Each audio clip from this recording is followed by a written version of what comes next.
we have some more evidence that informs evidence. We have some evidence that actually tells us that decision makers are most likely to be influenced by locally sourced data analysis. A meta study of over 100 evaluations found that, and so it's data that is coming from the region in which, or the country, or if it's a local region, where the policy is expected to have an impact. Those are the data that will have the most influence on the policymakers who are making the policies that will impact that area.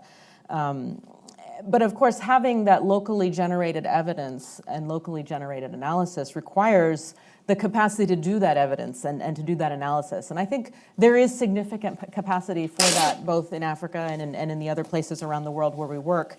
But I think that's also speaking to the role of partnerships. That's an area where partnerships with international institutions and local institutions can both help to strengthen that capacity locally, so that policymakers in countries are getting that capacity, are getting their evidence from the local researchers in those countries. But it can also bring in other perspectives of what policies have or haven't worked in other regions. And I may be contradicting myself here by saying that other evidence is important. I think while the local evidence can be most important, an understanding of what may have played out somewhere else where you haven't had that experience yet in a country can also be incredibly important.